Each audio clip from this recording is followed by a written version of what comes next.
हाय friends, मैं हूं Manav. Welcome to Movie Shoovy. चाहे कुछ भी बोलो यार, अगर कोई जबरदस्त तरीके का सुपर हीरो आया है ना इंडियन फिल्म इंडस्ट्री के अंदर, वो था क्रिश। कोई मिल गया, फिर उसका बहुत ही अच्छे तरीके से कनेक्शन बिठाना क्रिश के साथ, फिर क्रिश 2 के साथ काफ़ी ज़बरदस्त था। और क्रिश 2 आने के बाद ऐसा लगा कि शायद अगर ये क्रिश फ्रेंचाइजी है तो अब जो भी कोई मूवी आएगी उसको 3 तो नहीं बोला जा सकता, उसको बोलना चाहिए क्रिश 4। तो भैया ये क्रिश 4 आने कब वाली है, उसके बारे में कुछ इंडिकेशन आई थी ऑलमोस्ट 1.5 साल पहले, कि 4 और 5 एक साथ लिखी गई है और एक साथ ही बनेगी। और ताकि ज़्यादा वेट ना करनी पड़े, एक्टर्स भी एज होना शुरू हो जाएंगे, डायरेक्टर साहब भी एज होना शुरू हो जाएंगे, तो फिर गैप बहुत बड़े बड़े पड़ जाते हैं। और अगर इस फ्रेंचाइजी को एक अलग मुकाम पे पहुंचाना है, वो बहुत ज़रूरी है कि कंटिन्यूटी बनी रहे। क्रिश 2 स्पेसिफिकली हिंदी सिनेमा के लिए बहुत ज़्यादा ज़रूरी थी, क्योंकि जिस तरीके का इसके अंदर एक्शन था, जिस तरीके के हमने इसके अंदर विलन देखे थे, जिस तरीके के अंदर हमने चीज़ें देखी थी, बहुत सारे लोग ये बोलेंगे हाँ इंस्पायर्ड फ्रॉम हॉलीवुड था, विच इज़ ओके, क्योंकि इंस्पायर्ड बाय हॉलीवुड होगा ही। क्योंकि जब आप एक अंडर डेवलप्ड कंट्री होते हैं, डेवलपिंग नेशन होते हैं, तो you look up to the waste.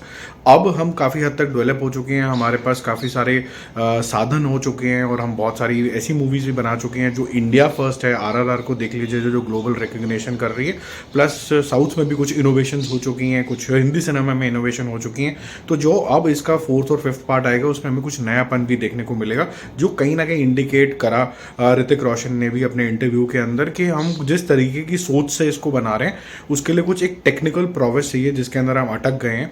हमें लगभग 1 साल लगेगा उसको फिक्स करने के लिए, यानी whole of 2023 will be gone in fixing that. और 2024 में कहीं ये शुरू होगी, जहाँ पर ऋतिक रोशन की और भी कई कमिटमेंट्स हैं।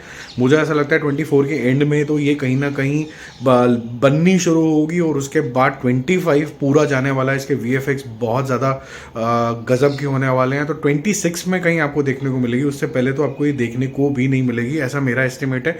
क्योंकि जिस तरीके की मूवी ये है, सुपरमैन ले लीजिए या फिर कोई भी बहुत ज़्यादा high flying VFX heavy movie ले लीजिए, उसको ढंग का काम करने के लिए 1 साल का समय लगभग लगता है। तो जो भी ऋतिक रोशन के फ़ैन है, क्रिश फ्रेंचाइजी के फ़ैन है, एक पॉजिटिव इंडिकेटर ये, यस ये मूवी ऑन ट्रैक है। कुछ टेक्निकल सिर्फ चीज़ों से फंसी हुई है, जो कि बहुत अच्छा इंडिकेटर है अगेन, कि ऐसा नहीं है कि स्टोरी नहीं है, ऐसा नहीं है कि इंटेंशन नहीं है, ये सब कुछ है।